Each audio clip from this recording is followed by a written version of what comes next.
Group পর্বে নেইমারকে খেলানোটা উচিত হবে না। নেইমার রব চারদিকে। বিশ্বকাপের মঞ্চে ব্রাজিল সুপারস্টারের বল নিয়ে কারসাজি, বলা যায় প্রতিপক্ষ ডিফেন্ডারদের বোকা বানানোর দৃশ্য দেখার অপেক্ষায় কোটি কোটি ভক্ত। অথচ বাংলাদেশের সাবেক ক্রীড়া উপদেষ্টা স্কটল্যান্ডের বিপক্ষেও তাকে বিশ্রামে রাখার পক্ষে। ইতোমধ্যে ব্রাজিল কোচ আনচেলত্তি জানিয়েছেন, ইনজুরি কাটিয়ে বৃহস্পতিবার স্কটল্যান্ডের বিপক্ষে ফিরছেন সাম্বা কিং। আসিফ মাহমুদের ওভাবে ভাবার যুক্তি কি?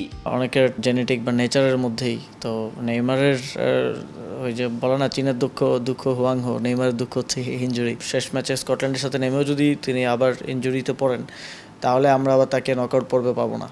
তো আই থিঙ্ক যে নেইমারকে আরও যথেষ্ট রেস্ট দিয়ে তাকে নকআউট পর্বে যখন সবচেয়ে বেশি প্রয়োজন তখন তাকে মাঠে নিয়ে আসাটা উড বি ওয়াইজ। ব্রাজিল ভক্তদের মনে প্রশ্ন জাগতেই পারে, প্রায় ইনজুরির সঙ্গে লড়াই করা নেইমার কি চলতি বিশ্বকাপে নেমেই ছন্দময় ফুটবল খেলতে পারবে? যে কোনো দলের সাথে, বড় দল হলো দুইজন ডিফেন্ডার সবসময় তাকিয়ে থাকে যে নেইমার কোন দিকে যাচ্ছে, মানে তাকে ম্যানেজ করার জন্য দুজন ডিফেন্ডারকে, তো এই সুযোগে রাফিনহা ভিনি কাজ সেরে ফেলতে পারে। মাহমুদের কাছে আসলে সর্বকালের সেরা ফুটবলার কে, এটা নিয়ে তো অনেকেই ডিবেট করে, অনেক ডিবেট হয় সারা দুনিয়ায়। মানে আপনি কাকে এগিয়ে রাখবেন? সর্বকালের সেরা ফুটবলার পেলে, আমি তারপরে মেসিকে রাখতে চাই। সেকেন্ডে মারাদোনা? ম্যারাডোনা ওই হ্যান্ড অফ গডের কারণে আই থিঙ্ক সে এই তালিকায় খুব কাছাকাছি রাখতে পারবো না, but I think Messi second পজিশনটা ডিজার্ভ করবে।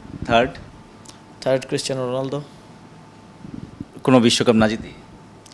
বিশ্বকাপ মানে রোনালদোকে যদি আপনি দেখেন যে শুধু বিশ্বকাপ না, একটু ইন্টারাপ্ট করি, মানে বিশ্বকাপে নকআউট স্টেজে কোনো গোল নেই। রোনালদোর দুর্ভাগ্য হচ্ছে রোনালদো স্পেনে জন্মগ্রহণ করে নেই, ফ্রান্সে জন্মগ্রহণ করে নেই, ব্রাজিলে জন্মগ্রহণ করে নেই, আর্জেন্টিনায় জন্মগ্রহণ করে নেই।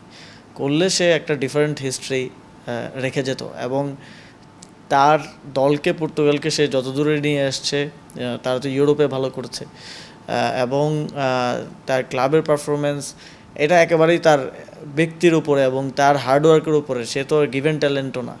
সো এই জায়গা থেকে আমি রোনালদোকে এগিয়ে রাখবো, এবং আই থিঙ্ক যে যেটা বললাম, যে সে যদি এই যে চারটা দলের নাম আমি নিলাম এদের কোথাও জন্মগ্রহণ করতো, তাহলে হয়তো ফুটবলের হিস্ট্রিটা অন্যভাবে লেখা হতো। সাইফুল রূপক, ৭১।